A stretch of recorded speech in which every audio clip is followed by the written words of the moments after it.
শুধু কৃষ্ণ ভগবানকে সিজদা করা যায়, তার মূর্তি জায়েজ। কোথায় লেখা আছে যে কৃষ্ণ ভগবানের মূর্তি জায়েজ?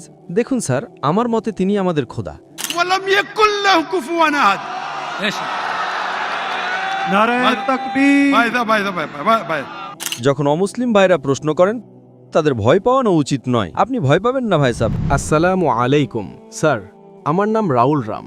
আমি আপনার কাছে একটি প্রশ্ন করতে চাই যে আমাদের ধর্ম ভুল নয়, ভুলগুলো আমরাই করি। জিনা করা আমাদের ধর্মে হারাম, মদ পান হারাম, জিনা হারাম, মানে যত ভুল কাজ আছে সবই ভুল, তাতেও লেখা আছে। আর এটা ইসলামেও আছে। এই দুটোর মধ্যে কমন তো ভালো কথা, দুই দিকেই আছে, কিন্তু এই কারণে আমাদের দোজখে ফেলে দেওয়া হবে যে আমরা শুধু কালিমা পড়ি না। অন্যদিকে আমাদের মধ্যেও সেই একই জিনিস আছে, শুধু ইবাদতের নিয়ম আলাদা। বাকি বাস, প্রশ্ন এতটুকুই। ভাই সাহেব, আপনার নাম কি? রাউল রাম। রাউল রাম একটি ভালো প্রশ্ন করেছেন। তিনি বলেছেন যে তাদের ধর্মগ্রন্থেও জিনা হারাম, যা সম্পূর্ণ সঠিক। তাদের ধর্মে মদপান হারাম বলা হয়েছে, তাও সঠিক। আপনি যদি আমার বয়ান শুনে থাকেন, হিন্দু ধর্ম ও ইসলামের সাদৃশ্য, আপনি কি সে বয়ান শুনেছেন? জি জি। আচ্ছা, সেই বয়ানে বলা হয়েছে যে হিন্দু ধর্মে দুই ধরনের ধর্মগ্রন্থ আছে। এক শ্রুতি আর এক স্মৃতি। শ্রুতি মানে সেই গ্রন্থ যা ঈশ্বরের কাছ থেকে এসেছে, ঈশ্বরের কাছ থেকে। স্মৃতি হলো সেই গ্রন্থ যা মানুষ লিখেছে। শ্রুতিতে আসে বেদ এবং উপনিষদ, স্মৃতিতে আসে মহাভারত, রামায়ণ, ভগবদ্গীতা, মনুস্মৃতি ইত্যাদি। আপনি যদি পড়েন ছান্দোগ্যোপনিষদে, যা শ্রুতিতে, ছান্দোগ্যোপনিষদ অধ্যায় 6 অনুচ্ছেদ 2 শ্লোক 1, নাকাসিয়া কাসিজা। ঈশ্বর একজনই, দ্বিতীয় কেউ নেই। একদম ঈশ্বর একজনই, দ্বিতীয় কেউ নেই। একদম। আপনার ধর্মগ্রন্থে লেখা আছে শ্বেতাশ্বতর উপনিষদে অধ্যায় 4, শ্লোক নম্বর 9, নাকাসিয়া কাসিজ জনিতা না পদিপা। নাকাসিয়া কাসিজ জনিতা না চদিপা।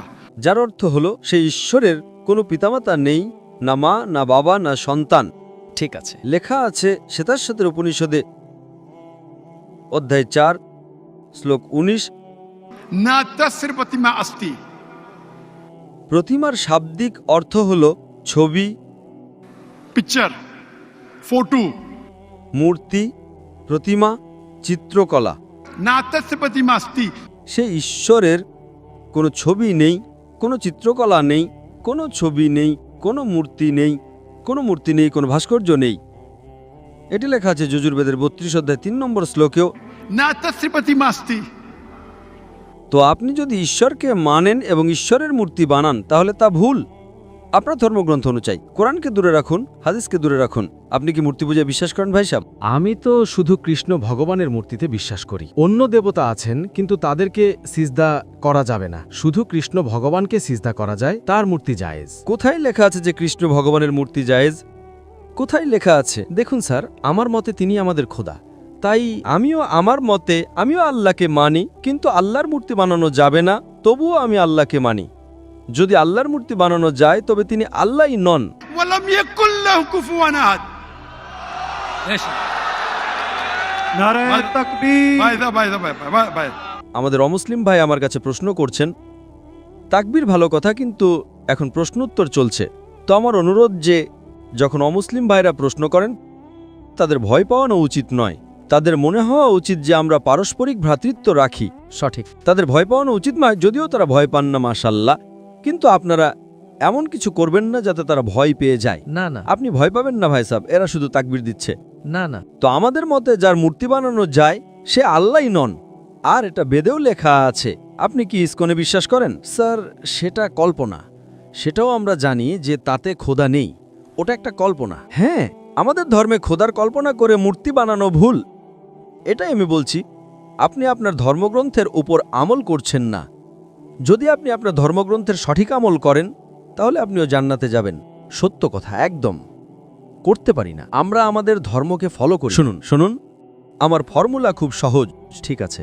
कुरान मजीद में लिखा है सूरह इमरान में सूरह नंबर 3 आयत नंबर 64 में, तालौ इला कलिमतिन सवाइम बैना बैनकुम। এসো সেই কথার দিকে যা আমাদের ও তোমাদের মধ্যে একই। ঠিক আছে, আমরা আজ মানি যে আমাদের ও তোমাদের মধ্যে এক, কমপক্ষে তার ওপর তো আমল করি। আমার ফর্মুলা ইউনিভার্সাল, পুরো ভ্রাতৃত্ব। আমি বলি বাইবেল নিয়ে আসুন, বেদ নিয়ে আসুন, কোরআন নিয়ে আসুন। বেদ অনেক বড়, বাইবেল কোরআনের চেয়ে 3 গুণ বড়। আমরা আজ ওয়াদা করি যে যা এক, কমপক্ষে তার উপর তো আমল করি। যা এক নয় তা পাশে রাখি, কাল আলোচনা করব। যা এক তার উপর তো আমল করি। বাইবেলে লেখা আছে, বেদে লেখা আছে, খোদা এক, খোদার কোনো ছবি নেই। আপনি যদি খোদার ছবি বানান তাহলে আপনি বেদের বিরুদ্ধে যাচ্ছেন। শুধু কৃষ্ণের বানালেও ভুল স্যার, ওটা ভগবদ্গীতায় লেখা আছে। তাই ভগবদ্গীতা স্মৃতি, ভগবদ্গীতা মহাভারতের একটি অংশ, ঠিক না? ঠিক, ভগবদ্গীতা মহাভারতের একটি অংশ, ঠিক। মহাভারত একটি স্মৃতি, স্মৃতি শ্রুতির বিরুদ্ধে যেতে পারে না। যদি স্মৃতি ও শ্রুতির মধ্যে সংঘর্ষ হয় তবে আমরা শ্রুতিকে মানব, স্মৃতিকে নয়। বেদ এবং উপনিষদ সবচেয়ে উপরে, সঠিক। আপনারা একজন পিএইচডি শিক্ষক আছেন, তিনি কিছু বলেন, এবং একজন ব্যাচেলার। এখন আপনি পিএইচডিওয়ালা ওস্তাদের কথা মানবেন নাকি ব্যাচেলার ডিগ্রিওয়ালা ওস্তাদের কথা মানবেন? কার কথা মানবেন? কোন ওস্তাদের কথা মানবেন? PhD sir. তো আপনার পিএইচডি হলো বেদ, সঠিক। তাহলে আপনি যদি মূর্তি পূজা ছেড়ে দেন, আপনার ধর্মগ্রন্থে লেখা আছে যে একজন শেষ নবী আসবেন, এবং যদি বেদ পড়েন অথবা পুরাণ, তার মধ্যে অনেক জায়গায় লেখা আছে যে শেষ নবী হলেন মুহাম্মদ সাল্লাল্লাহু আলাইহি সাল্লাম। আপনি যদি কলকি পুরাণ পড়েন, ভবিষ্য পুরাণও আছে, কলকি পুরাণ, এবং আপনি আমার বয়ান শুনলে, একটি বয়ান আছে আমার, মুহাম্মদ সাল্লাল্লাহু আলাইহি সাল্লামের উল্লেখ হিন্দু ধর্মগ্রন্থে। সময় কম, তাই শুধু ছোট একটি পয়েন্ট বলবো। আপনি যদি কলকি পুরাণ পড়েন, श्लोक नंबर 5, 7, 11, 15, 17 তাতে লেখা আছে যে একজন অবতার আসবেন, आखिरी अवतार आएंगे जिसके वालिद का नाम है विष्णु यास। বিষ্ণু মানে ঈশ্বর, জি জি। ইয়শ মানে তার বান্দা, তার সেবক। আরবিতে অনুবাদ করলে তা হয় আব্দুল্লাহ। শেষ নবী আসবেন যার পিতার নাম আব্দুল্লাহ, তার মায়ের নাম সুমতি। সুমতি সংস্কৃত মানে শান্তি, শান্তি। আরবিতে বললে আমিনা। মুহাম্মদ সাল্লাল্লাহু আলাইহি ওয়াসাল্লামের মায়ের নাম ছিল আমিনা। তিনি জন্ম নেবেন একটি শান্তির শহরে, মক্কায়। সেই শহরে নেতার গোত্রে জন্ম নেবেন, কুরাইশ গোত্রে। তার 4 জন ঘনিষ্ঠ বন্ধু থাকবেন। কথা হচ্ছে খোলাফায়ে রাশিদিনের। আর মুহাম্মদ সাল্লাল্লাহু আলাইহি ওয়াসাল্লামের উল্লেখ তা অনেক দীর্ঘ, 2 ঘন্টার বয়ান দিতে পারি আমি। ঠিক আছে, তো আপনি যদি আপনার ধর্মগ্রন্থে বিশ্বাস করেন তাহলে আপনাকে মানতে হবে যে শেষ নবী হলেন মুহাম্মদ সাল্লাল্লাহু আলাইহি ওয়াসাল্লাম। আপনি কি মানেন যে শেষ নবী মুহাম্মদ সাল্লাল্লাহু আলাইহি ওয়াসাল্লাম?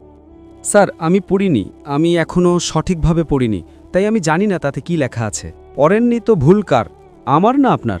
কিন্তু আমাদের এখানে কোটি কোটি লোক আছে যারা আমাদের ধর্মকে ফলো করে না, তাই। হিন্দুস্থানে যখন আমার বয়ান হয় জি, তখন হিন্দুদের ভিড় এখানকার চেয়ে বেশি হয়। দেখেছি। 5 লাখ, 10 লাখ, 25%, 20% অমুসলিম থাকে, 20% হিন্দু থাকে। তো 10 লাখের 20% কত হয়? 2 লাখ। এটা তো 2 লাখের ভিড় নয়, তাই না? কারণ হিন্দুস্থানিরা আমাকে অনেক ভালোবাসে। জি, এবং অমুসলিমরাও ভালোবাসে। এই পলিটিশিয়ানরাই সমস্যা করে, ভোট ব্যাংকের সমস্যা। তারা ভাবে যে আমরা তো হেরে যাব এখন। হিন্দুরা যখন আমার বয়ান শুনে তখন বলে যে 2 ঘন্টায় আমরা যা শিখেছি তা আমরা 40 বছরও জানতাম না। ঠিক আছে, তো আমি আপনাকে এখন প্রমাণ দিলাম, রেফারেন্সের সাথে আপনার ধর্মগ্রন্থের প্রমাণ দিলাম।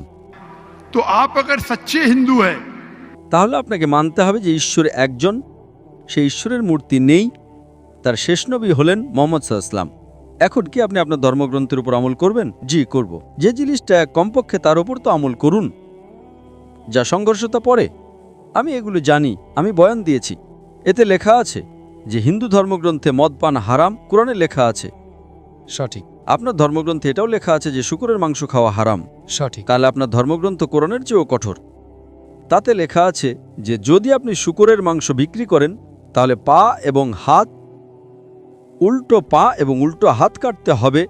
এটা কোনো হাদিসে লেখা নেই, কোরআনেও লেখা নেই।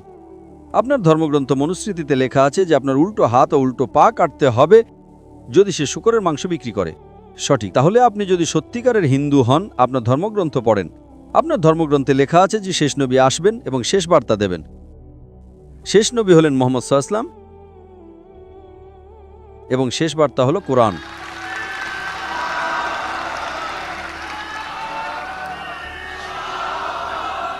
যদি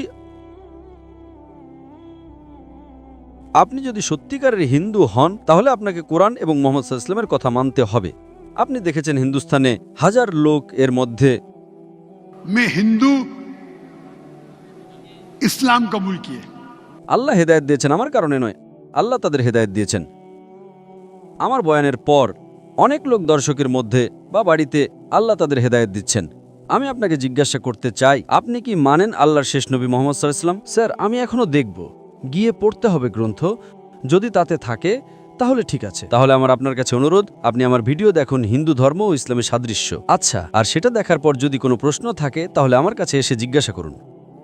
যদি আপনার বিশ্বাস আসে যে এটা সত্য, তাহলে আমি আপনাকে দাওয়াত দিচ্ছি যে সত্যের বার্তা গ্রহণ করেন। জি, এবং ইনশাল্লাহ তা আপনার মুক্তির পথ হবে ইনশাল্লাহ। ধন্যবাদ স্যার। আমার নাম জোনাথন এবং আমি একজন ছাত্র। আপনার কাছে আমার প্রশ্ন হলো, আপনি আগে নবী মোহাম্মদের কথা উল্লেখ করেছেন গসপেল অফ জনে উদাহরণ হিসেবে, কিন্তু আপনার কাছে আমার প্রশ্ন হলো, আপনার প্রমাণটা কি? আমি মূলত যা বলতে চাই তা হলো, আপনি বলেন যে নবী মোহাম্মদের কথা আছে গসপেল অফ জনে, বাইবেলের কোনো ব্যাখ্যায়, কিন্তু কোনো চার্চ ফাদাররা বলেছেন যে বাইবেলে নবী মোহাম্মদ আছেন।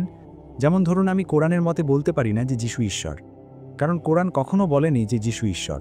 এই জন্য আমাকে কোরআন অধ্যয়ন করতে হবে, আমাকে সিরাত, তাফসির, সেই হাদিসগুলো অধ্যয়ন করতে হবে। তাই আমিও বলতে পারি না যে আমার ধর্ম নিখুঁত, কারণ কোরআন তা বলে। তো আপনার কাছে আমার চ্যালেঞ্জ হলো, বাইবেলের কোন শ্লোকে বলা হয়েছে যে মোহাম্মদ বাইবেলে আছেন এবং সেই রেফারেন্সটা কোথায়? আমি আপনাকে এখন চ্যালেঞ্জ করছি, চার্চ ফাদারদের থেকে আধুনিক। ভাই চ্যালেঞ্জ করেছেন হ্যাঁ, যে আমি কোন বাইবেলের কথা বলছি তাকে দিতে পারি। হ্যাঁ। তারপর তিনি বললেন, কোন চার্চ যেটি বলে চার্চ গুরুত্বপূর্ণ নয়, আমাদের বাইবেল অনুসরণ করতে হবে। ওকে, বাইবেল গুরুত্বপূর্ণ, গির্জা নয়। যদি গির্জা ভুল করে, আপনি বলতে পারেন না যে বাইবেল ভুল করেছে, আমি গির্জার চেয়ে ভালো জানি। ঠিক আছে, তাই আমি আপনাদের গির্জার কথা বলবো না। যদি আপনি কোরআনের আয়াত উদ্ধৃত করেন, আমি অনুবাদ পড়ব, আমাকে তা অনুসরণ করতে হবে। যদি কেউ কোনো ব্যাখ্যা দেয়, যদি তা মিলে যায়, আমি তা গ্রহণ করব। তো দয়া করে গির্জায় বিশ্বাস করবেন না, গির্জা অনেক ভুল করেছে। এখন আপনি জানতে চান আমি কোন বাইবেল থেকে কথা বলছি। আমি উদ্ধৃত করছি কিং জেমস ভার্সন থেকে। ওকে, কিং জেমস ভার্সন প্রোটেস্ট্যান্ট বাইবেলের থেকে। ঠিক আছে, কিং জেমস 5 দ্বারা অনুমোদিত। ঠিক আছে, আমি আপনাকে তথ্যসূত্র দিয়েছি। এখন আমি আপনাকে হুবহু উদ্ধৃতি দিচ্ছি। আপনি ওল্ড টেস্টামেন্ট থেকে চান নাকি নিউ টেস্টামেন্ট থেকে? দুটোই, আপনার ইচ্ছা। না, আপনি কোনটা পছন্দ করেন, পুরাতন নাকি নতুন? New testament. ঠিক আছে, new testament. It's mentioned in the Gospel of John, chapter number 14, verse number 16. যীশু খ্রিস্ট আলাইহিস সালাম তিনি নিজেই বলেছেন। এখন লাল অক্ষর বলে কিছু আছে। রেড লেটার বাইবেল মানে বাইবেলে যা কিছু আছে তার সবকিছু ঈশ্বরের বলা নয়। লাল রঙের লেখা ছাড়া যা খুবই অল্প শতাংশ, 1-2%, তা ঈশ্বরের পক্ষ থেকে। এটা কে বলেছে? খ্রিস্টান ধর্মের পণ্ডিতরা। তাই রেড লেটার বাইবেল বলে কিছু আছে। ঠিক আছে, আমি আপনাকে যা উদ্ধৃত করছি তা লাল রঙে আছে। বাইবেলের খুব অল্প শতাংশ, 1%-রও কম, লাল রঙে আছে। আমি আপনাকে সর্বশক্তিমান ঈশ্বরের মূল কথাগুলো উদ্ধৃত করছি। Gospel of John, chapter number 14, verse number 16, says, যীশু খ্রিস্ট আলাইহিস সালাম নিজেই বলেছেন, আমি উঠাবো। তিনি বলেছেন, আমি আমার পিতার কাছে প্রার্থনা করব, যেন তিনি তোমাদের আরেকজন শান্তিদাতা দেন, যিনি তোমাদের সাথে চিরকাল থাকবেন।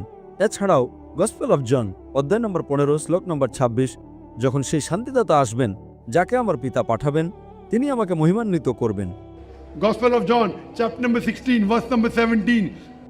আমার চলে যাওয়াই তোমাদের জন্য ভালো, কারণ আমি না গেলে সেই শান্তিদাতা আসবেন না, কিন্তু আমি গেলে তাকে পাঠাবো। এখন বাইবেল ইংরেজি ভাষায় নয়। ভাই, আপনি কি জানেন বাইবেল ইংরেজি ভাষায় নয়? বাইবেল এমনকি হিব্রু ভাষায়ও নয়। বাইবেল হলো হিব্রু ভাষায় কোন বাইবেল? New testament. কোনো বাইবেল নেই। নিউ টেস্টামেন্ট গ্রিক বাইবেলে আছে। না, এটা হিব্রুতে নয়, আপনার জ্ঞান দুর্বল। নিউ টেস্টামেন্ট গ্রিক ভাষায়, ডক্টর নায়ক। সেটা নিউ টেস্টামেন্ট গ্রিক এবং আরামাইক ভাষায়। বর্তমান হিব্রু বাইবেল গ্রিক এবং আরামাইক থেকে একটা অনুবাদ। আমাকে দেখান, আমাকে পাণ্ডুলিপিগুলো দেখান। কি দেখাবো? কোনো পাণ্ডুলিপি নেই। মূল বাইবেল হিব্রুতে নয়, নিউ টেস্টামেন্ট, এটি গ্রিক এবং আরামাইক ভাষায়। আমার লাইব্রেরিতে আছে। আমার কাছে 200 বিভিন্ন ধরনের বাইবেল আছে। আমি আপনাকে যা উদ্ধৃত করছি তা গসপেল অব। আমি আপনাকে কিং জেমস ভার্সন থেকে উদ্ধৃত করছি। কোন বাইবেল? এখন আমাকে বলতে দিন, আমার উত্তর শেষ করতে দিন। এখানে শান্তিদাতার জন্য ব্যবহৃত শব্দটি আরমাইক ভাষায়, এটি হলো প্যারাক্লিটস, কিন্তু মূল পাণ্ডুলিপিতে প্যারাক্লিটস তার অনুবাদ করে শান্তিদাতা হিসেবে। নাম কি পাণ্ডুলিপিগুলোর? আমি আপনাকে কিং জেমস ভার্সন বলছি, কিং জেমস ভার্সন। না, গ্রিক থেকে নাকি আরমাইক থেকে? শুনুন, আমি আপনাকে জিজ্ঞেস করছি। আরমাইক। ভাই, আপনি ইংরেজি বোঝেন না? ওকে, এটি গ্রিক এবং আরমাইক দুটো ভাষায় পাণ্ডুলিপিগুলো। আমি আপনাকে তথ্যসূত্র উদ্ধৃত করছি, যদি আপনি না বোঝেন তা সমস্যা আপনার। মূল আমি আপনাকে আরমাইক শব্দ প্যারাক্লিটস উদ্ধৃত করছি। প্যারাক্লিটস আসলে মানে হলো একজন ভালো বন্ধু, কিন্তু তারা এটাকে শান্তিদাতা হিসেবে অনুবাদ করে মূল লিপিতে। আপনি যদি পাণ্ডুলিপিতে যান, It says Periklitos, not Paraklitos. আপনি কি পার্থক্য জানেন পেরিক্লিটস এবং প্যারাক্লিটসের মধ্যে? আপনি কি আরমাইক জানেন? না আমি জানি না, কিন্তু আমাকে দেখান। হ্যাঁ হ্যাঁ, আমাকে দেখান। ঠিক আছে, তাই আমি আপনাকে বলছি, আমার কথা শুনুন। পাণ্ডুলিপির নাম কি? আরামাইক কি? আরামাইক সংস্করণ কোথায়? King James version. আপনি ইংরেজি বোঝেন না? না না না, এটি ইংরেজিতে। আমি আরমাইক থেকে চাই। না, কিং জেমস ভার্সন ইংরেজিতে নয়। আচ্ছা, দুঃখিত। আপনি জন পড়েছেন? আপনি জন 14 থেকে উল্লেখ করেছেন। আপনি কি জন 16:7 পড়েছেন? যিশু বলেছেন তিনি পাঠাবেন সেই শান্তিদাতাকে। তার মানে কি, যদি নবী মোহাম্মদ সেই আত্মা হন? এটি আত্মা নয়। তিনি কি শান্তিদাতা? তার মানে কি যিশু মোহাম্মদকে পাঠিয়েছেন? এটা কি হতে পারে? যিশু ঈশ্বর? আপনি সেটা বিশ্বাস করবেন না। আপনি ভবিষ্যৎবাণী শোনেননি? আপনি সেটা বিশ্বাস করবেন না, ঠিক আছে। আপনি শুনুন কি বলা হয়েছে। আমি আমার পিতার কাছে চাইব যেন তিনি শান্তিদাতাকে পাঠান। পিতাকে। কিন্তু যিশু বলেন, ঠিক আছে ভাই, আমার কথা শুনুন, তর্ক করবেন না। ঠিক আছে। প্রথমে আপনি আমার কথা শুনছেন না এবং আপনি প্রশ্ন করছেন। এটি প্রশ্নের সময়, বিতর্কের সময় নয়। আপনি যদি ইংরেজি না বোঝেন, অন্য মানুষদের সুযোগ দিন। ঠিক আছে, আমার কথা শুনুন, সঠিকভাবে শুনুন, তারপর জিজ্ঞেস করুন। আমি মূল আরামাইক উদ্ধৃত করছি। আপনি বলছেন কোন আরামাইক? আপনি কি আরামাইক জানেন? আপনি আরামাইক জানেন না। তো আপনি আরামাইক জানেন না, এটি আমার সমস্যা নয়। আপনি গুগলে খুঁজুন। ঠিক আছে। আপনার ইন্টারনেট মোবাইল ব্যবহার করুন এবং দেখুন প্যারাক্লিটস মানে কি। আমার সাথে তর্ক করবেন না। যীশুখ্রিস্ট বলেছেন, আমি আমার পিতার কাছে চাইব শান্তিদাতাকে পাঠাতে। এখন আপনি বলছেন যিশু একজন শান্তিদাতাকে পাঠাবেন। আপনি ইংরেজি বোঝেন না। Gospel of John chapter 14 verse number 16 said, আমি আমার পিতার কাছে চাইব যেন তিনি শান্তিদাতাকে পাঠান, যিনি তোমাদের সাথে চিরকাল থাকবেন। কে পাঠাবেন? পিতা। যিশু নন, তার উপর শান্তি বর্ষিত হোক। Gospel of John chapter 16 verse 7 says, আমার চলে যাওয়াটাই তোমাদের জন্য ভালো। যীশুখ্রিস্ট বলছেন তার চলে যাওয়াটাই ভালো, কারণ আমি না গেলে শান্তিদাতা আসবেন না, নবী মোহাম্মদ আসবেন না। যদি আমি যাই তবে আমি তাকে পাঠাবো, তিনি আমাকে মহিমান্বিত করবেন। খুব পরিষ্কার। যদি আপনি ইংরেজি না বোঝেন, সেটা আমার সমস্যা নয়। আমি মূলে ফিরে যাচ্ছি। মূল শব্দটা হলো পেরিক্লেটস। পেরিক্লেটস যদি আপনি অনুবাদ করেন, এর অর্থ হলো প্রশংসনীয়। যদি আপনি প্রশংসনীয় শব্দটাকে আরবিতে অনুবাদ করেন, এর অর্থ হলো মোহাম্মদ। তাই নিউ টেস্টামেন্টে নাম ধরে মোহাম্মদ সাল্লাল্লাহু পেরিক্লেটস হিসেবে উল্লেখ করা হয়েছে। তাকে উল্লেখ করা হয়েছে old টেস্টামেন্টে। Song of Solomon chapter 5 verse number 16. Hikkom mamitakim bi Muhammadim Zaydudi Zairaya wa Jerusalem. শব্দটা হলো মোহাম্মদিম। সেমিটিক ভাষাগুলোতে তারা ইম যোগ করে সম্মানের জন্য, তাই মোহাম্মদ শব্দের সাথে তারা ইম যোগ করে মোহাম্মদিম বানিয়েছে। এবং তারা অনুবাদ করে যে তার মুখমণ্ডল অতি মিষ্টি, তিনি সর্বতভাবে মনোরম, তিনি আমার প্রেমিক, ওহে জেরুজালেমের কন্যারা। এগুলো হলো তথ্যসূত্র। তাছাড়াও In the Gospel of John chapter number 16 verse number 12 to 14. যীশুখ্রিস্ট আলাইহিসসালাম বলেছেন যে তোমাদেরকে আমার অনেক কিছু বলার আছে, কিন্তু তোমরা এখন তা সহ্য করতে পারবে না, কারণ তিনি যখন সত্যের আত্মা আসবেন, তিনি তোমাদের সমস্ত সত্যের পথে পরিচালিত করবেন। তিনি নিজের থেকে কথা বলবেন না, তিনি যা শুনবেন তাই বলবেন। তিনি আমাকে মহিমান্বিত করবেন। এটি পবিত্র আত্মা হতে পারে না। পবিত্র আত্মা হতে পারে না, এটি আপনার মতে। হয়তো আপনি ইংরেজি বোঝেন না। যখন আপনি প্রশ্ন করবেন, তখন আপনাকে উত্তর শুনতে হবে। আপনি ইংরেজি বলতে পারেন না। যদি আপনি ইংরেজি না বোঝেন, সমস্যা আপনার, আমার নয়। ঠিক। আপনি যদি ইংরেজি না বোঝেন, তাহলে অনুবাদ পড়তে পারেন। আপনি মাঝখানে কথা বলছেন কেন? আপনি ইংরেজি বোঝেন না? আপনার মাঝখানে কথা বলা উচিত নয়। আমি শেষ করার পর আমি আপনার কথা শুনছি, আমি শেষ করার পর আপনি শুনছেন, আপনি আমার কথা শুনছেন না। আপনি ভুল বিবৃতি দিচ্ছেন। আপনি বলছেন যিশু বলেছেন মুহাম্মদ সাল্লাল্লাহু আলাইহি ওয়াসাল্লামকে পাঠান। তিনি কোথায় সেটা বলেছেন? আমি আমার পিতার কাছে চাইব পাঠাতে। কিন্তু আপনি বলছেন এটি নবী মোহাম্মদকে নির্দেশ করে। হ্যাঁ, যীশুখ্রিস্ট বলছেন আমি আমার পিতার কাছে চাইব নবী মোহাম্মদকে পাঠাতে। ঠিক আছে। কে সেটা বলে? Gospel of John chapter number 14 verse number 16. আপনি কি জানেন গসপেল অফ জন অধ্যায় 14 শ্লোক 16 কি বলে? যদি না জানেন আপনার বাইবেল খুলেন এবং পড়েন। হ্যাঁ আপনার কি মোবাইল আছে? হ্যাঁ হ্যাঁ অবশ্যই। ঠিক আছে, খুলেন, সেখানে টাইপ করেন গসপেল অফ জন, টাইপ করেন। আমি যা বলছি যদি সেটা মনে রাখতে না পারেন, অন্তত আপনি যা বলেছেন তা আমার মনে আছে, কিন্তু গসপেল অফ জন অধ্যায় 14 শ্লোক 16 কি বলে? পুনরাবৃত্তি করুন, পুনরাবৃত্তি করুন। না না না, বাইবেল বুঝতে হলে ভাই পুনরাবৃত্তি করুন। গসপেল অফ জন অধ্যায় 14 পুনরাবৃত্তি করুন। এটা শান্তিদাতা সম্পর্কে। যদি পুনরাবৃত্তি না করতে পারেন তাহলে আপনার মুখ বন্ধ রাখুন। ঠিক আছে, আপনি কি 14 শ্লোক 16 পুনরাবৃত্তি করতে পারবেন? আমি শুধু, আপনি কি পুনরাবৃত্তি করতে পারবেন, হ্যাঁ কি না? Yes. Repeat. Go ahead. Take your Repeat. mobile phone out. No. যদি আপনার মুখস্থ না থাকে, আমি আপনাকে বাইবেল খোলার সুযোগ দিচ্ছি। আপনি আমার মতো নন, যিনি মস্তিষ্ক থেকে মনে রাখতে পারেন। এটাই হলো সমস্যা। আপনি আপনার বাইবেল জানেন না, তবেও আপনি তর্ক করছেন। দয়া করে এত মানুষের সময় নষ্ট করবেন না। ঠিক আছে ঠিক আছে। আপনি সবার সামনে বোকার মতো আচরণ করছেন।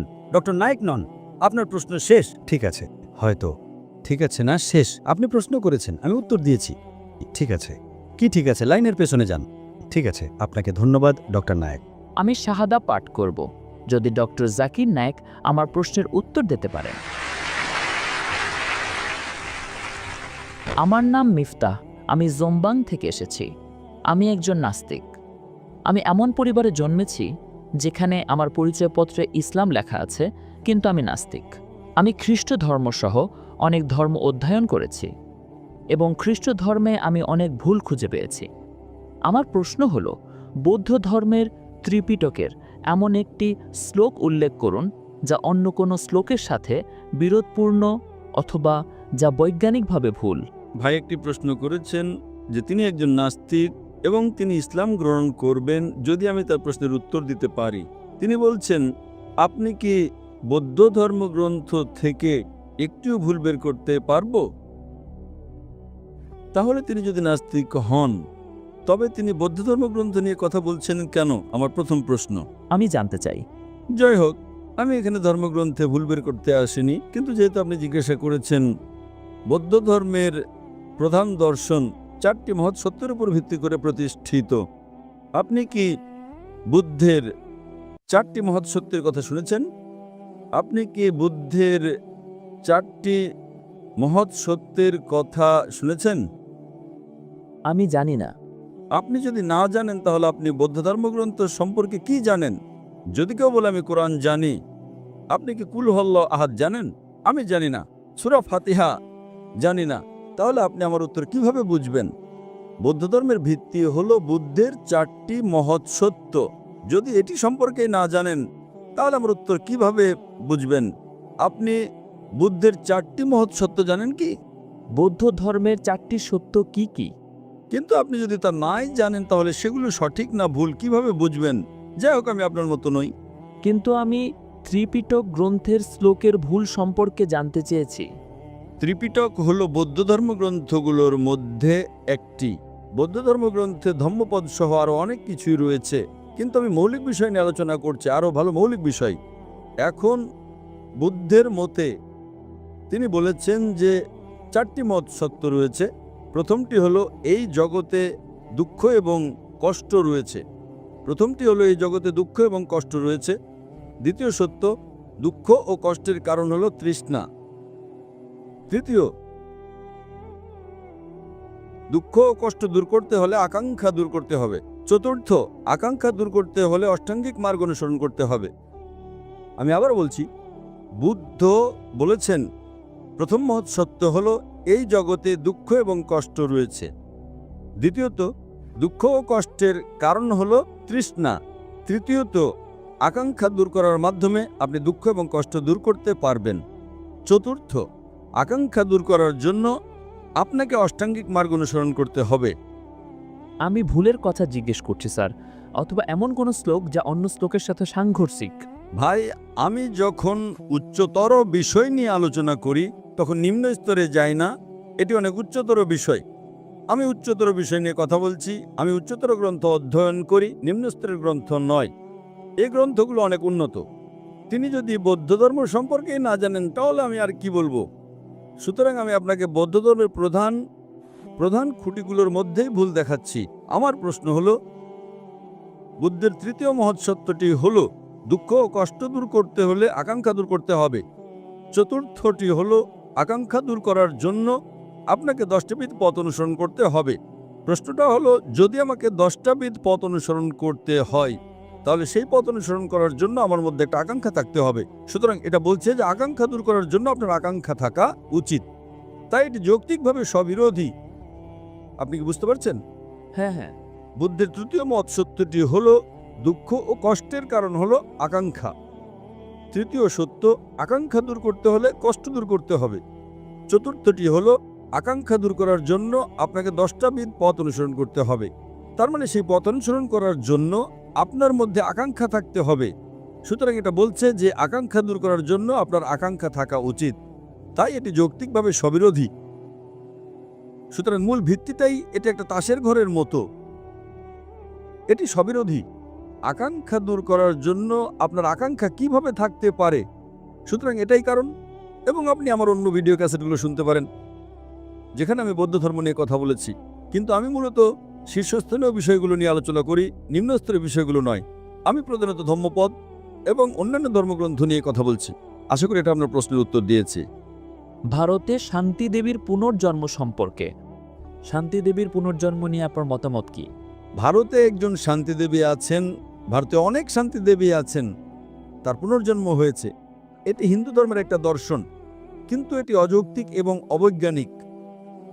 কারণ একবার মারা গেলে বৈজ্ঞানিকভাবে আপনার পুনর্জন্ম হতে পারে না।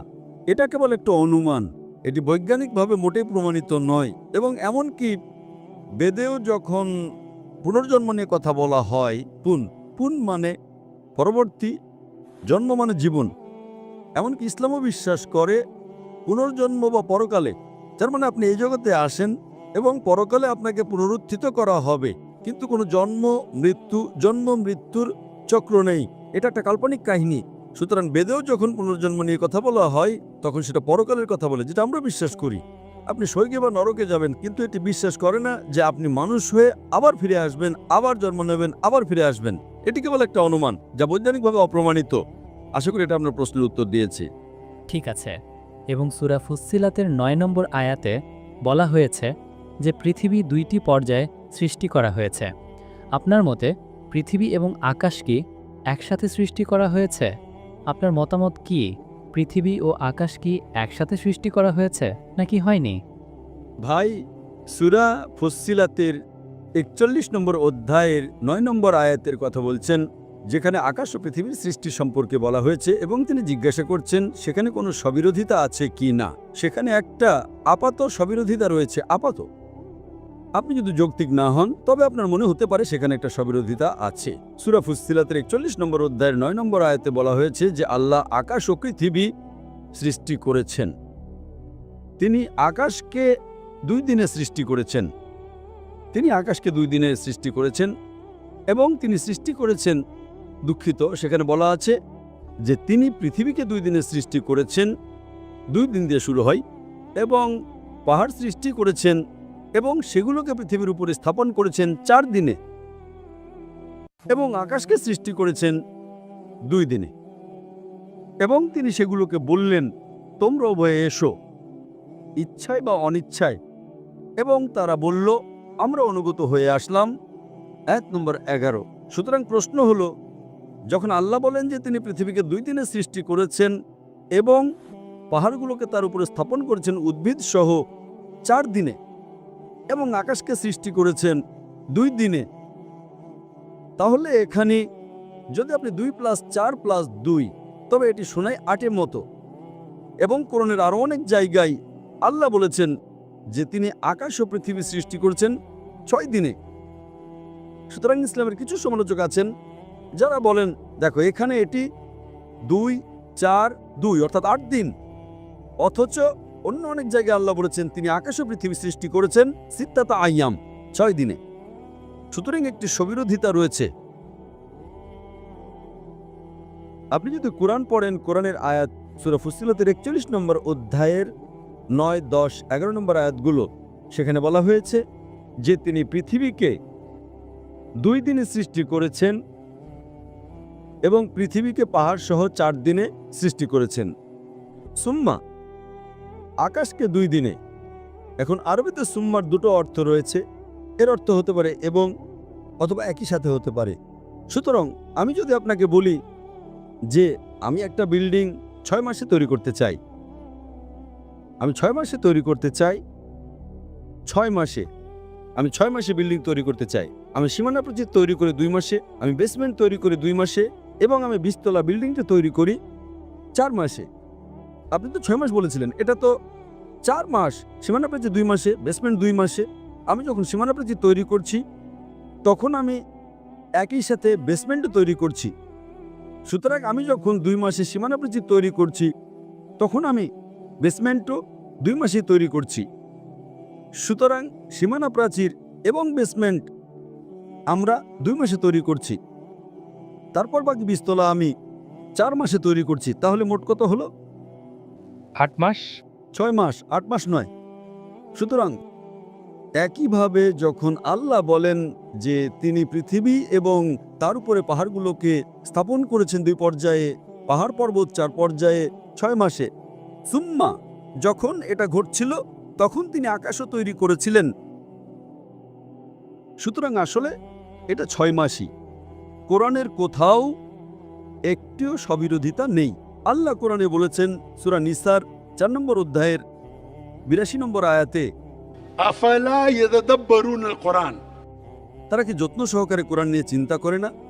আফালা ইয়াদাব্বারুন আল কোরআন ওয়ালাউ কানা মিন ইনদি গায়রিল্লাহ লাওয়াজাদু ফি ইখতিলাফান কাসীরা। তারা কি যত্ন সহকারে কোরআন নিয়ে চিন্তা করে না? যদি কোনো সবিরোধিতা থাকতো, তবে অনেক, যদি এটা আল্লাহ ছাড়া অন্য কারো পক্ষ থেকে হতো তাহলে অনেক সবিরোধিতা থাকতো। সুতরাং কোরআন বলছে যে কোরআনের একটিও সবিরোধিতা নেই, কোরআনের একটিও ভুল নেই। আশা করি উত্তর পেয়েছেন। এখন কি আপনি শাহাদা পাঠ করবেন? আপনি শাহাদা পাঠ করবেন? এখনো নয়। পুলিশ বলছে সময় শেষ।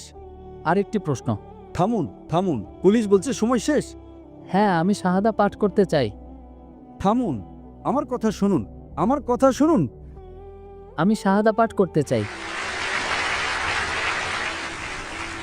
ঠিক আছে, মাশাআল্লাহ। আমি কি শাহাদা পাঠ করাতে পারি, নাকি পুলিশকে জিজ্ঞাসা করতে হবে? আমি কি শাহাদা পাঠ করাতে পারি? না, আমার সাথে মুসলিম পুলিশ আছে। আমি কি এটি করাতে পারি নাকি না? ভাই পুলিশ, আমি কি শাহাদা পাঠ করাতে পারি নাকি না? 2 মিনিট। আল্লাহ আপনাকে সব দেবেন। আপনি কেন অমুসলিমদের মুসলিম হতে বাধা দিতে চাইছেন? আল্লাহ আপনাকে সব দেবেন ইনশাআল্লাহ। ভারতে তারা আমাকে রাত 12টা 2টা পর্যন্ত অনুমতি দেয়। ইন্দোনেশিয়ায় কেন রাত 11টা? Yes, he was to shahada. ওকে, মাশাআল্লাহ।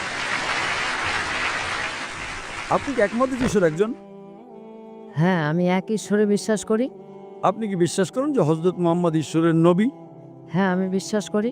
আপনি কি ইসলাম গ্রহণ করতে চান? হ্যাঁ, আমি করতে চাই। আপনি কি কেউ বাধ্য করছে ইসলাম গ্রহণ করতে?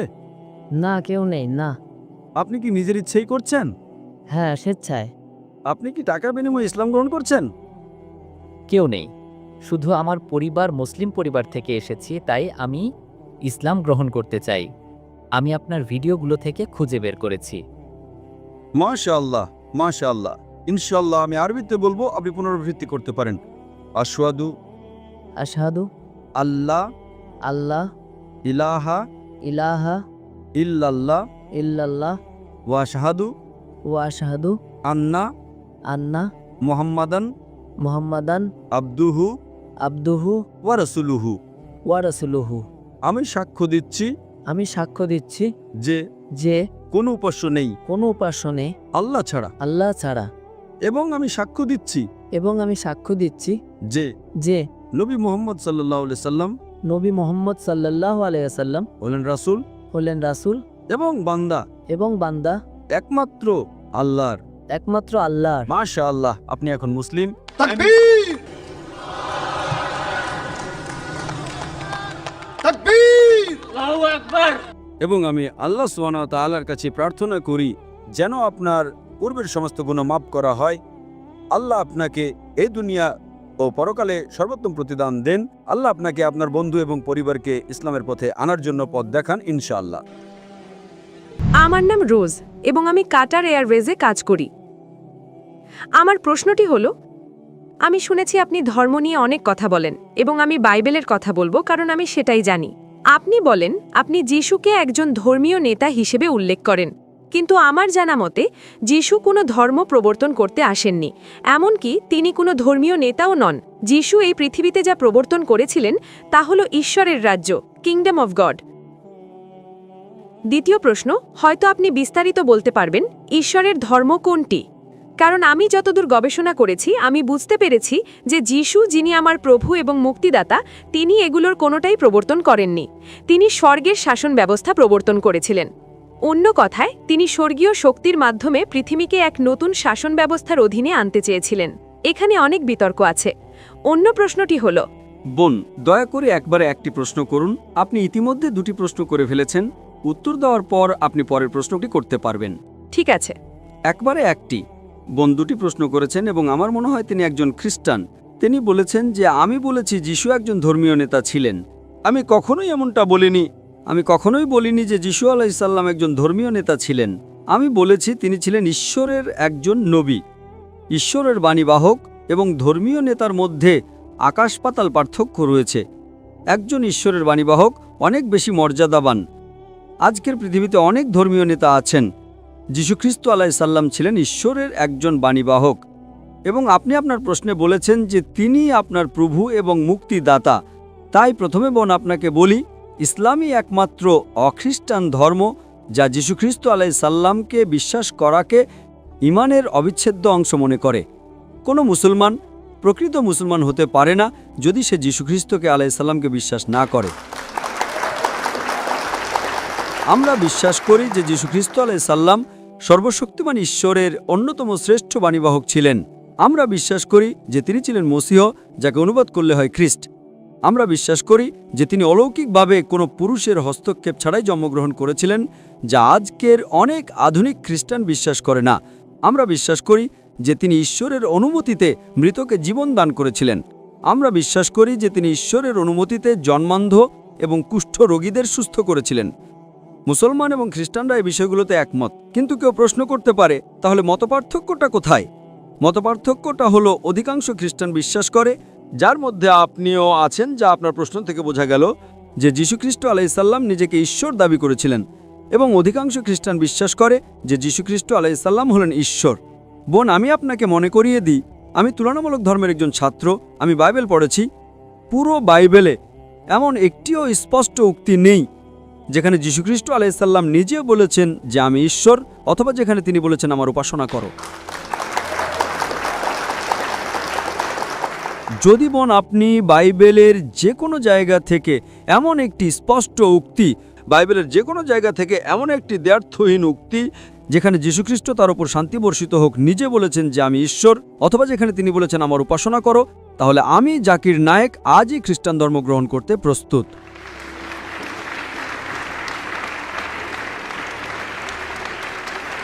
স্যার, আপনাকে এই কথাটা বলতে অনেকবার শুনেছি। আমি অন্য মুসলমানদের পক্ষ থেকে কথা বলছি না। আমি নিজের জীবন বাজি রাখতে প্রস্তুত। এমন একটিও স্পষ্ট উক্তি নেই। আমার প্রশ্নটা ভালোভাবে শুনুন, আমার চ্যালেঞ্জটা পরিষ্কারভাবে শুনুন বোন। এমন একটিও দ্ব্যর্থহীন উক্তি নেই, এমন একটিও স্পষ্ট উক্তি নেই যেখানে যীশুখ্রিস্ট আলাইহিসসালাম, তার উপর শান্তি বর্ষিত হোক, নিজে বলেছেন যে আমি ঈশ্বর, অথবা যেখানে তিনি বলেছেন আমার উপাসনা করো। জীবন বলুন। স্যার, আমার কাছে এর উত্তর আছে। বাইবেলের জন বইয়ে বলা হয়েছে যে শুরুতে ছিল বাক্য, বাক্য ছিল ঈশ্বর, এবং বাক্য ছিল ঈশ্বরের সাথে, এবং বাক্য মাংসে পরিণত হলো। আমি আপনাকে যেটা জানাতে চাই সেটা হলো। দাঁড়ান বোন, এটা আমার চ্যালেঞ্জ আদৌ পূরণ করে না। আপনি বইয়ের নাম বলুন, আমি আপনাকে রেফারেন্স উদ্ধৃতি দেব। আপনি গসপেল অব জন অধ্যায় 1 অনুচ্ছেদ 1 থেকে উদ্ধৃত করছেন, এবং বাক্য মাংসে পরিণত হলো কথাটি আছে অনুচ্ছেদ 11, 12, 13-তে। আপনি শুধু বইয়ের নাম উদ্ধৃত করছেন। আমি আপনাকে অধ্যায় নম্বর এবং অনুচ্ছেদ নম্বর দিচ্ছি। উত্তর দিন। দাঁড়ান। আপনি মানুষকে উত্তর দিতে দেন না। আমি উত্তর দিচ্ছি। বাক্য ঈশ্বর হলেন, এটা কি বলে? কিন্তু বোন, এই কথাটা কি যীশু আলাইহিসসালাম বলেছিলেন? এবং উত্তর হলো না। আমার চ্যালেঞ্জটা কি? বাইবেলের যে কোনো জায়গা থেকে এমন একটিও স্পষ্ট উক্তি নয়, এমন একটিও দ্ব্যর্থহীন উক্তি নয় যেখানে যীশুখ্রিস্ট আলাইহিসসালাম নিজে বলেছেন, মানে সেটা লাল রঙের লেখা থাকার কথা। রেড লেটার বাইবেল নামে একটা বাইবেল আছে। আপনি যদি খ্রিস্টান হন তবে হয়তো জেনে থাকবেন। লাল অক্ষর মানে যীশুখ্রিস্ট আলাইসাল্লাম নিজে বলেছেন। গসপেল অব জন অধ্যায় 1 অনুচ্ছেদ 1 থেকে 13 লাল রঙে লেখা নেই। আমি এটার উত্তর দেব। স্যার আপনাকে এই কথাটা বলতে অনেকবার শুনেছি। দাঁড়ান, আমাদের উত্তর দিতে দিন। সবার আগে আপনি আমার চ্যালেঞ্জ পূরণ করেননি। এটা যীশুখ্রিস্ট আলাইসাল্লাম নিজে বলেছেন এমন হতে হবে। এগুলো যিশুর কথা নয়, এগুলো ফাইলো নামের একজন ইহুদির কথা। ঠিক, এটি ফাইলো নামের একজন ইহুদির কথা এবং তিনি কখনো এর জন্য ঈশ্বরত্বের দাবি করেননি। তবু আমি আপনাকে সাহায্য করব। এটা কি বলে? শুরুতে যাই হোক, আপনার উদ্ধৃতি সঠিক ছিল না, আমি আপনাকে হুবহু উদ্ধৃতি দেব। গসপেল অব জন অধ্যায় 1 অনুচ্ছেদ 1 বলে, শুরুতে ছিল বাক্য, বাক্য ছিল ঈশ্বরের সাথে এবং বাক্যই ছিল ঈশ্বর। In the beginning was the word was with God, and the word was God. এবং পরবর্তীতে এটা বলে বাক্য মাংসে পরিণত হলো। যদি আপনি একমত হন যে বাক্য ঈশ্বর এবং যদি আপনি বাক্য শব্দটাকে ঈশ্বর দিয়ে প্রতিস্থাপন করেন, তবে এর অর্থ দাঁড়ায় শুরুতে ছিল বাক্য হয়ে যায় শুরুতে ছিল ঈশ্বর, ঈশ্বর ছিলেন ঈশ্বরের সাথে। আপনি কি বলতে চাইছেন যে সেখানে দুজন ঈশ্বর ছিলেন? না, কারণ ঈশ্বরের বাক্য স্যার। আমাকে শেষ করতে দিন। প্রশ্নটা আপনি করেছেন। আপনি মানুষকে উত্তর দিতে দেন না। আপনি প্রশ্ন করেছেন, আমি উত্তর দিচ্ছি। আমার উত্তর শেষ করার পর আপনি উত্তর দিতে পারবেন। আপনি মাঝখানে বাধা দিতে পারেন না। আপনি যখন কথা বলছিলেন তখন কি আমি বাধা দিয়েছিলাম? হ্যাঁ কি না? না। এখন যখন আমি উত্তর দিচ্ছি তখন কেন বাধা দিচ্ছেন? আমাকে উত্তর শেষ করতে দিন, তারপরে আপনি উত্তর দেবেন। প্রথম পয়েন্ট, আপনি আমার চ্যালেঞ্জ পূরণ করেননি। এটা যীশুখ্রিস্ট আলাইসাল্লামের নিজের কথা নয়। আপনার পুরো যুক্তি এখানে বাতিল হয়ে যায়।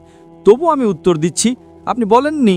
আপনার বলা উচিত ছিল, দুঃখিত ডক্টর জাকির নায়েক, এটি যীশুখ্রিস্ট আলাইসাল্লামের কথা নয়। আপনি কি সেটা বলেছেন না? আমাকে কথা বলতে দিন। আপনি সৎ নন। দর্শকদের বলুন এগুলো যীশুখ্রিস্ট আলাইসাল্লামের কথা নয়।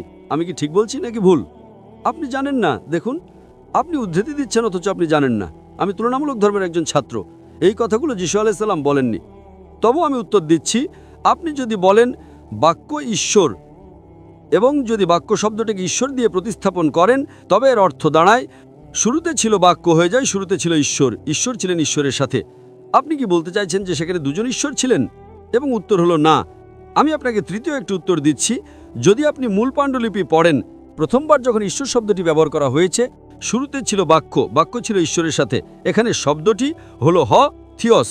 গ্রিক এবং আরামাইক ভাষায় হথিয়স মানে হলো স্রষ্টাকর্তা ঈশ্বর। দ্বিতীয়বার যখন ঈশ্বর শব্দটি ব্যবহৃত হয়েছে, এটা হলো টন থিয়স। হথিয়স মানে স্রষ্টাকর্তা ঈশ্বর, সর্বশক্তিমান ঈশ্বর। টন থিয়স মানে ঈশ্বর ভীরু ব্যক্তি। কিন্তু দুর্ভাগ্যবশত অনুবাদের সময় তারা আপনাকে বিভ্রান্ত করছে। আপনি গসপেল অফ জনের মূল পাণ্ডুলিপিতে যান, অধ্যায় 1 অনুচ্ছেদ 1। প্রথমবার যখন ঈশ্বর শব্দটি ব্যবহৃত হয়েছে, এটা হ থিয়স, যার অর্থ স্রষ্টাকর্তা ঈশ্বর। দ্বিতীয়বার যখন এটি ব্যবহৃত হয়েছে, এটা টন থিয়স, যার অর্থ একজন ঈশ্বর ভীরু ব্যক্তি। তাই এর অর্থ দাঁড়ায় শুরুতে ছিল বাক্য, বাক্য ছিল ঈশ্বরের সাথে এবং বাক্যটি ছিল একজন ঈশ্বর ভীরু ব্যক্তি, অর্থাৎ ঈশ্বরের একজন বাণীবাহক, নবী। বোন, আপনি কি বুঝতে পারছেন? না। এটাকে বলে আপনি ইংরেজি বোঝেন না। আপনি বলুন আমি যা বলেছি তা ভুল। আমি আপনার পণ্ডিতদের উদ্ধৃতি দিচ্ছি। আমি আপনার বাইবেল থেকে বলছি। আপনি যে কোনো রেড লেটার বাইবেল নেন, এই কথাগুলো লাল রঙে নেই। পয়েন্ট নাম্বার 1, আপনি গ্রিক এবং আরামাইক ভাষায় যান। বোন, আপনি কি গ্রিক জানেন? না। আপনি কি গ্রিক এবং আরামাইক জানেন? বাইবেল কি ইংরেজিতে নাজিল হয়েছিল? বাইবেল কি ইংরেজিতে নাজিল হয়েছিল বোন? হ্যাঁ, এটা গ্রিক ছিল। গ্রিক এবং আরামাইক। তো মূল শব্দটি হলো হথিয়স। আপনি কি জানেন হথিয়স মানে কি? বাড়ি গিয়ে গুগলে খুঁজুন হথিয়স। হয়তো আমি আপনাকে ধোঁকা দিচ্ছি। আচ্ছা স্যার, আচ্ছা স্যার। দাঁড়ান। হথিয়স মানে সৃষ্টিকর্তা ঈশ্বর। টন হথিয়স মানে একজন খোদা, অর্থাৎ ধার্মিক ব্যক্তি। তার মানে আমি যদি একমত হই, এটি বলে যীশুখ্রিস্ট ছিলেন ঈশ্বরের একজন বাণীবাহক। আপনি কি তাতে বিশ্বাস করেন? না, তিনি বাণীবাহকের চেয়েও বড়। তিনি শুধু একজন বাণীবাহক নন। আমার প্রভুকে বাণীবাহক বলা অপমানজনক। দাঁড়ান, কিন্তু আগে বলুন যে আপনি যা উদ্ধৃত করেছেন তা ভুল। স্যার, কিছু প্রমাণ করার জন্য আমরা কিছু প্রমাণ করব। আপনি মেনে নিন যে এটা ভুল, তারপর আমরা পরের প্রশ্নে যাব। আমি একমত নই। তার মানে আপনি যা বলেছেন সেটা যিশুর কথা নয়। তার মানে আপনি মানুষকে বোকা বানাচ্ছেন, ঠিক না ভুল? আপনিও একই কাজ করছেন। আপনি ভেবেছিলেন আমি জানি না, ঠিক?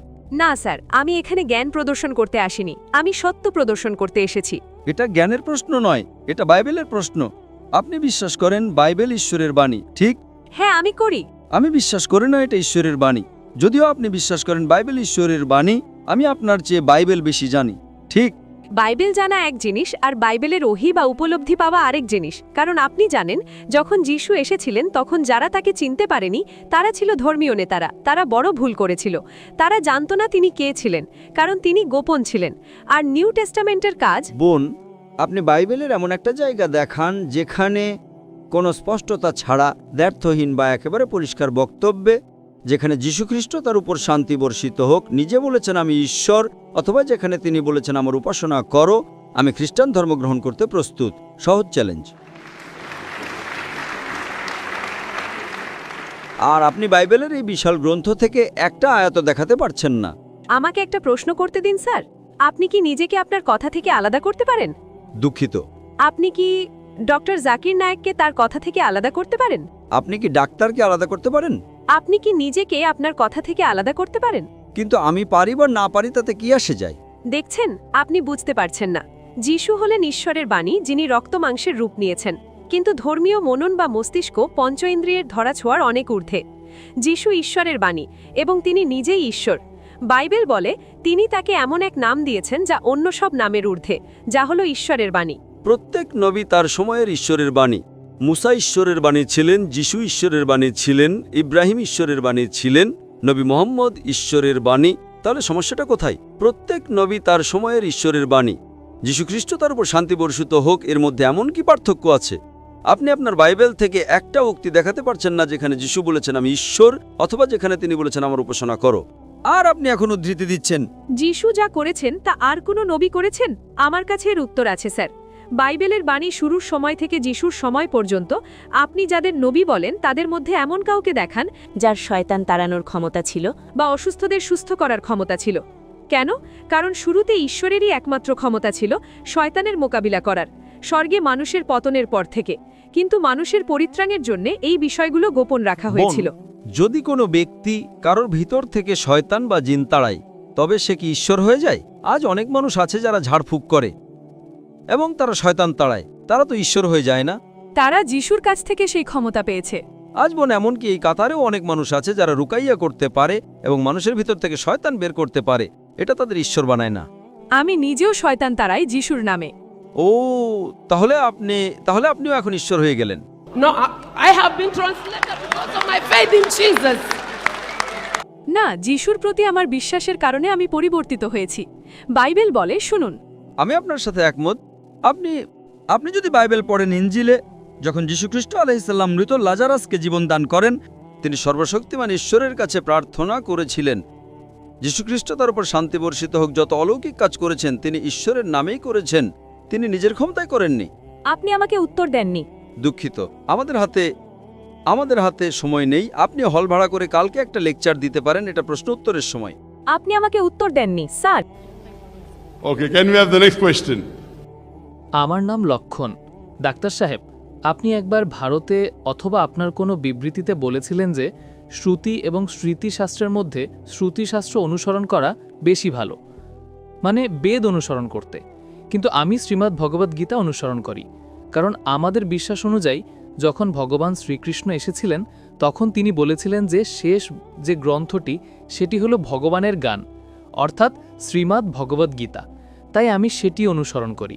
তো আপনার মত অনুযায়ী যেভাবে আপনি বলেন যে না আপনারা বেদ অনুসরণ করুন, আমার প্রশ্ন হলো যে আপনিও যেমন একজন মুসলিম হিসাবে হজরত মোহাম্মদ মুস্তাফা সাল্লাল্লাহু আলাইহি ওয়াসাল্লামের শেষ যে কিতাব, যেটা আপনার বিশ্বাস যে তার উপর যে ওহী নাজিল হয়েছে গোটা উম্মতের জন্য যে কি বলবো রহমতের যে, তা আপনি কুরআন মাজিদ অনুসরণ করেন। তো আপনি যদি খোদার শেষ কিতাব অনুসরণ করেন তাহলে আপনি সম্পূর্ণ, আর আমি যদি শ্রীমদ্ ভগবদ্গীতা অনুসরণ করি তাহলে আপনি বলেন যে আমি অসম্পূর্ণ। ভাই লক্ষণের খুব ভালো প্রশ্ন। সে বলছে যে আমার বক্তৃতায় বলেছি যে হিন্দু ধর্মে দুই ধরনের কিতাব আছে, শ্রুতি এবং স্মৃতি। শ্রুতি মানে যা সরাসরি আল্লাহর তরফ থেকে আসে, আর স্মৃতি মানে যা মানুষের লেখা। শ্রুতি যা আল্লাহর তরফ থেকে আসে সেটা উচ্চ স্তরের কিতাব। যদি শ্রুতি এবং স্মৃতির মধ্যে কোনো দ্বন্দ্ব হয় তাহলে আমরা শ্রুতি অনুসরণ করব, আল্লাহর কিতাব, স্মৃতির নয় যা মানুষের কিতাব। ভাই সাহেব প্রশ্ন করছেন যে আমি ভগবদ্গীতা অনুসরণ করি যা শেষ কিতাব, আপনি কুরআন অনুসরণ করেন যা মুহাম্মদ সাল্লাল্লাহু আলাইহি ওয়াসাল্লামের শেষ কিতাব। তাহলে পার্থক্য কেন? ভাই সাহেব, আপনার একটু ভুল বুঝাবুঝি আছে। কুরআন মাজিদ মোহাম্মদ সাল্লাল্লাহু আলাইহি সাল্লামের কিতাব নয়। সরি, আল্লাহর কিতাব। একদম ঠিক, ছোট ভুল, কোনো সমস্যা নেই। তো যদি আমি হিন্দুকে বলি ভগবান থেকে, সে বলবে শ্রুতিতে আছে। আমরা বলি আল্লাহর বাণী। যদি আল্লাহর কালাম এবং রাসূলের কথায় আমরা যাকে হাদিস বলি কোনো মতবিরোধ হয়, তাহলে আমরা কোরআন অনুসরণ করব। সঠিক আল্লাহ রাসূলের কিতাব, হাদিস এবং কোরআনের মধ্যে কখনো কোনো মতবিরোধ হবে না, কিন্তু কখনো কখনো হাদিস দুর্বলও হয়, মিথ্যাও হয়। যদি মতবিরোধ হয় তাহলে সেই হাদিস সঠিক হতে পারে না। তো কিন্তু কোরআনের হাদিস দুটোই আমাদের অনুসরণ করা উচিত, কিন্তু উচ্চ স্তরে আছে কোরআন। স্যার, যে স্মৃতিশাস্ত্র আছে, স্মৃতির মানে হলো স্মরণ করা, মনে রাখা, ঠিক আছে, যা স্মরণ করা হয়েছে। তো যদি আমি আপনার দৃষ্টিভঙ্গি থেকে কথা বলি, তাহলে কুরআন মাজিদ আপনার উপর ওহী হিসেবে এসেছিল, তো তিনি সেটা স্মরণ করতেন, তারপর শোনাতেন। তো আপনিও একভাবে স্মৃতিশাস্ত্র অনুসরণ করেন, এটা আমার প্রশ্ন। আমরা দুটোকেই স্মরণ করি, হাদিসকেও স্মরণ করি, কোরআনকেও স্মরণ করি। কিন্তু স্মরণ করার ক্ষেত্রে আমরা জানি যে কোরআন মাজিদ আল্লাহর কালাম, অনেক উদাহরণ আছে, অনেক প্রমাণ আছে। আমি বক্তৃতা দিয়েছি is the Quran God's word. স্মরণ আমরা দুটোকেই করি। স্মরণ করার মাধ্যমে যদি প্রমাণ না করতে পারি, তাহলে সেটা সঠিক হতে পারে না। সঠিক হাদিসেরও কোনো মুহাদ্দিস আছেন, তিনি বলবেন আমি শুনেছি অমুকের কাছ থেকে, অমুকের কাছ থেকে, অমুকের কাছ থেকে, তারপর যাবে সাহাবীদের কাছে, তারপর যাবে সাহাবীদের কাছে, তারপর যাবে আল্লাহ রাসূলের কাছে। ঠিক তেমনি কোরআন মাজিদও আমি শিখেছি আমার পিতার কাছ থেকে, আমার পিতা শিখেছেন তার উস্তাদের কাছ থেকে, তারপর যাবে সাহাবীদের কাছে, তারপর সাহাবীদের থেকে যাবে আল্লাহ রাসূলের কাছে। আপনি বুঝতে পারছেন, তাই না? তো দুটোরই স্মরণ করার পদ্ধতি একই, কিন্তু একটি আল্লাহর কালাম, আরেকটা রাসূলের কথা এবং রাসূলের আমল, তাকে হাদিস বলে। দুটোর মধ্যে পার্থক্য আছে, দুটোই স্মরণ করা হয়। আপনি বুঝতে পারছেন, তাই না? বুঝতে পারছি। একটি হলো আল্লাহর তরফ থেকে, আরেকটি হলো রাসূলের তরফ থেকে। তো স্যার, একইভাবে আমাদের যে কিতাব শ্রীমদ্ ভাগবত গীতা, সেটাও যেমন আপনার প্রথম অগ্রাধিকার হলো কুরআন মাজিদ, তো একইভাবে আমরাও স্মৃতির মধ্যে যেটিকে শ্রেষ্ঠ মনে করি, সেটিকে শ্রীমদ্ ভাগবত গীতা মনে করি। আমি জানি, কিন্তু আপনি কোনো হিন্দু পণ্ডিতকে জিজ্ঞেস করেন শ্রুতি উচ্চতর না স্মৃতি, সে বলবে শ্রুতি। ভগবদ্গীতা যেমন স্যার শ্রুতিশাস্ত্র আসতে পারে, কারণ যদি বেদের মত অনুযায়ী আমাদের শ্রীকৃষ্ণ ভগবানের অবতার, তাহলে ভগবান যখন নিজে ভগবদ্গীতা বলেছেন, তাহলে সেটা স্মৃতিতে কিভাবে গণনা হবে? আপনার পণ্ডিতকে জিজ্ঞেস করেন, ভগবদ্গীতা মহাভারতের একটা অংশ। ইয়েস, আই নো, আমি প্রভুপাদের অনুসারী। ঠিক আছে, আপনি স্বামী প্রভুপাদের গীতা পড়েছেন, যা তিনি অনুবাদ করেছেন? পড়েছি আমি। তো তিনিও আর আমার তার সাথে শ্রীকৃষ্ণা মিশন ইসকন, ইয়েস, তার সাথে আমার 1-to-1 বিতর্ক হয়েছে। আমি বিতর্ক করেছিলাম। Sorry sir. বুঝেছেন? তিনিও মেনেছেন যে এটি শ্রুতি তো শ্রুতিময়, তিনি মানতেন স্মৃতি। কিন্তু স্বামী প্রভুপাদ কি বলেন? কি বলেন তিনি? ভগবদ্গীতা হলো বেদের অমৃত। ইয়েস। বেদের অমৃত মানে বেদের নির্যাস, বেদের পাকা ফল। ভাই সাহেব, আপনি কথা বলবেন না আমি কথা বলবো? Sorry sir, sorry. আপনি প্রশ্ন করলেন, জি। আপনি প্রশ্ন করতে দিলাম, জি। উত্তর আমি দেব না আপনি দিবেন? আপনি দেবেন। তো শুনবেন একটু? অবশ্যই। তো স্বামী প্রভুপাদ বলেন, তিনি বলেন যে বেদ যেমন গরু, তার দুধ বের করা হয়, সেটা হলো ভগবদ্গীতা। ঠিক? ইয়েস। তিনি বলেন আমি মানি না মানি সেটা ভিন্ন কথা। তো আমি তাকে বলেছিলাম, একটি হলো শ্রুতি, যা ভগবানের তরফ থেকে, আরেকটি মানুষের লেখা কিতাব। ভগবানের কিতাবের নির্যাস যদি একজন মানুষ লেখে, তাহলে কি তা ভগবানের কিতাবের চেয়ে ভালো হতে পারে? আর উত্তর হলো না, একদমই না। যদি ভগবানের কিতাব কোরআন মাজিদ হয়, একজন মানুষ সেটাকে সংক্ষিপ্ত করে লিখবে, কোরআনের 1% নয়, যে অনুবাদ সেটা মানুষের তরফ থেকে। কোরআন হলো বিশ্বের সবচেয়ে অনুবাদযোগ্য কিতাব, কারণ কোরআনে তো মহান কিতাব যে মানুষ যখন অনুবাদ করে তখন তা চেষ্টা করে তার একটা আভাস দিতে। তো কেউ এটা বলতে পারে না যে কোরআনের অনুবাদ কোরআনের চেয়ে ভালো, তা হতেই পারে না। তো যখন আমার বিতর্ক হলো, ইসকনের সেই লোক বলল, ডাক্তার সাহেব আপনি একদম ঠিক বলছেন, কিন্তু এটা আমাদের বিশ্বাস। তো আমি তাকে বললাম, যদি বেদ ভগবদ্গীতার সাথে সাংঘর্ষিক হয় তাহলে কিসে মানবেন? বেদে মানা উচিত আপনার, সাংঘর্ষিক না হলে আলাদা কথা। আপনি বুঝতে পারছেন? তো বেদ হলো সর্বোচ্চ কিতাব, সবচেয়ে উঁচু কিতাব বেদ। বেদের পরে আসে উপনিষদ। স্মৃতির মধ্যে সবচেয়ে উঁচু হলো ভগবদ্গীতা স্মৃতিতে, কিন্তু শ্রুতি থেকে উঁচু নয়। যদি কিছু লোক শ্রুতিকে উঁচু মনে করে, সেটা তাদের ভুল বোঝাবুঝি। আমি কি করব? আপনি বুঝতে পারছেন? যদি কেউ ভুল বোঝো তোকে মানে আমি কি করব? এটা হলো হিন্দু পণ্ডিতদের কথা, আমার কথা নয়। তো একজন মানুষ ভুল ভাবে, সেটা তার ভাবনা। আপনি বুঝলেন? আপনি শ্রুতিতে মানেন, ভগবদ্গীতায় মানেন বা বেদে মানেন। ভগবদ্গীতাতেও লেখা আছে 6ষ্ঠ অধ্যায় 20 নম্বর শ্লোকে যারা জাগতিক জিনিসপত্রের সাথে জড়িত তারা অর্ধদেবতাদের পূজা করে। 7ম অধ্যায় 18, 19 এবং 20 নম্বর শ্লোক খুলে দেখে নিন। হ্যাঁ, আপনার প্রভুপাদের অনুবাদেতেই।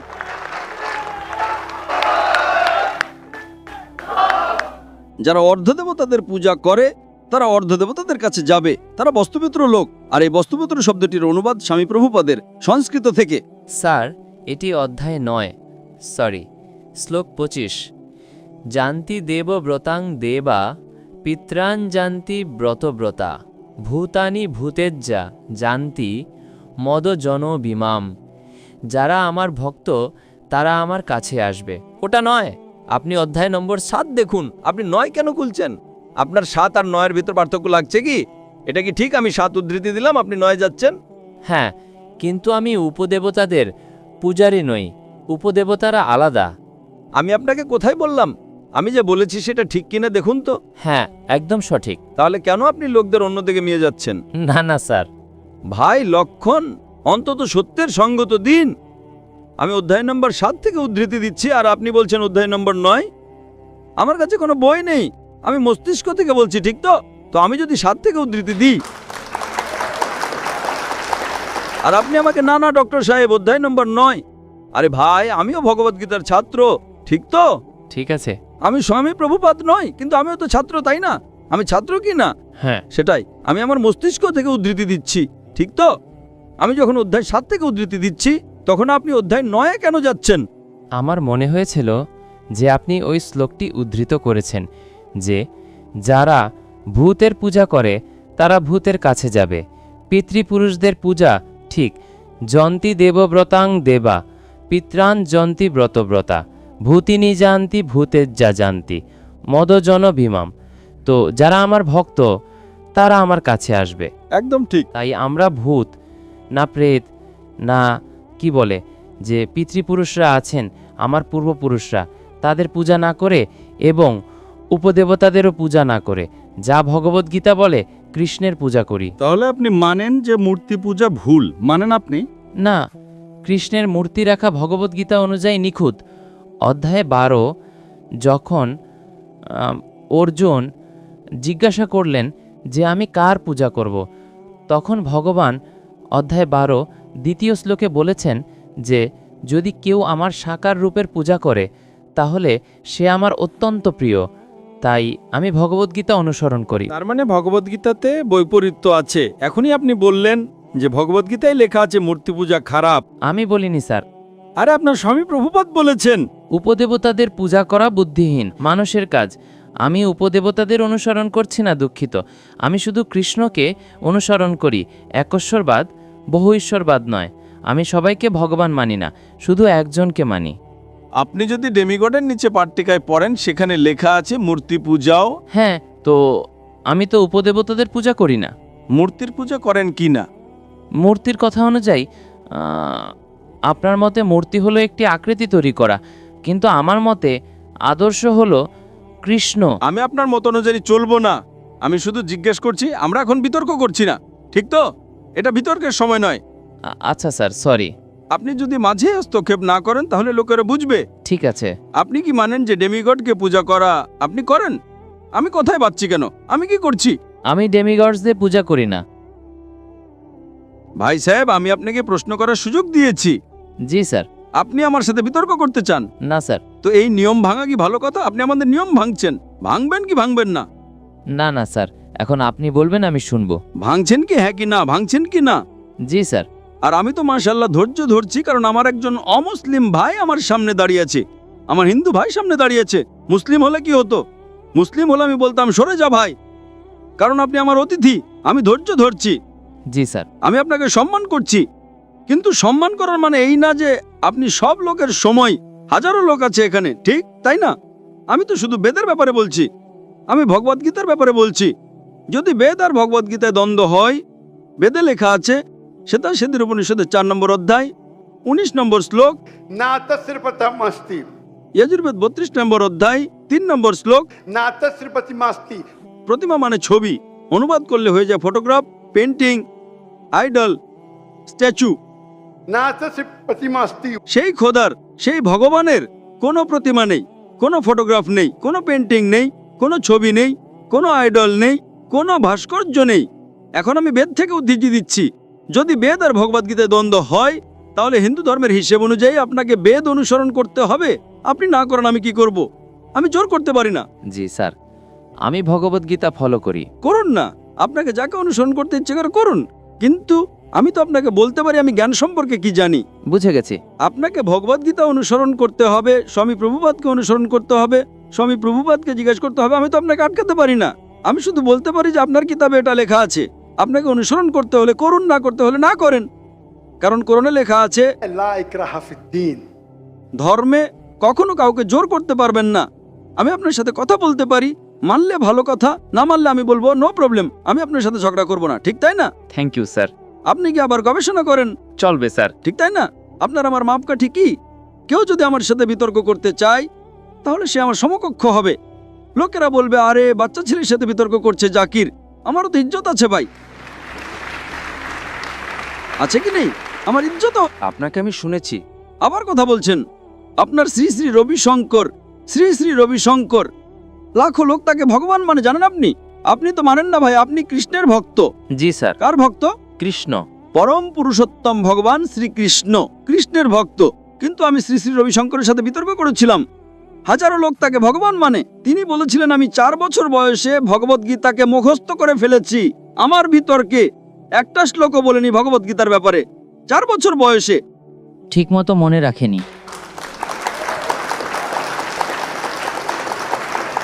তো আমার কথা হলো, আমার সাথে কেউ বিতর্ক করতে চায়, তাহলে আমার মজমা 10 লাখের অন্তত 2% তো নিয়ে আসুন, 20,000।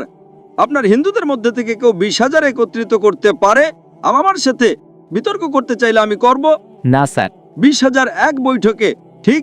আর অনেক হিন্দু আছে, আপনার সদ্গুরু জাগ্গি বাসুদেব, আপনার রামদেব বাবা, আপনার শ্রী শ্রী রবিশঙ্কর, তাদেরকে $1 মিলিয়ন দিলেও তারা আমার সাথে বিতর্ক করবে না। তিনি তো ভুল করে ফেলেছিলেন শ্রী শ্রী রবিশঙ্কর, আর এখন অনুতপ্ত। আমি আপনার সাথে বিতর্ক করলে লোকেরা বলবে বাচ্চা ছেলের সাথে বিতর্ক করছে। না স্যার। আপনি বুঝলেন? কিন্তু আমার আবেদন যে আপনি কোরআন মাজিদে পড়েন। আপনার স্বামী প্রভুপাদ তো বলেন না যে কোরআন পড়া হারান? না বলেন স্যার। মাশাআল্লাহ। তো আমার আবেদন, আমার অনুরোধ, আমার আকাঙ্ক্ষা আমার ভাইয়ের কাছে, ছোট ভাইয়ের কাছে, যে অন্তত আপনি কোরআন মাজিদের অনুবাদ পড়েন। সেটা মানা জরুরি নয়, না, ঠিক তাই না? এখন এত ঘন্টা আপনি দিয়েছেন, আমি আপনাকে সময় দিয়েছি। আমার একটা অনুরোধ আছে, খোলা মনে কোরআন মাজিদ পড়েন। তারপর কোনো বাধ্যবাধকতা নেই, না মানতে হলে না মানুন। আপনাকে কোনো, যেভাবে আমি ভগবদ্গীতা পড়েছি, ইয়েস, একবার নয় কয়েকবার। আর সবচেয়ে বেশি পছন্দ আমার স্বামী প্রভুপাদের ভগবদ্গীতা, ইসকনেরটা। ধন্যবাদ স্যার। ঠিক তাই না? তো আপনি অন্তত একবার পড়েন কোরআন মাজিদ। অবশ্যই পড়ব ইনশাআল্লাহ। আমি তার অপেক্ষা করব ইনশাআল্লাহ। ধন্যবাদ স্যার। জাযাকাল্লাহ। আল্লাহ আপনাকে হেদায়েত দিন। জাযাকাল্লাহ।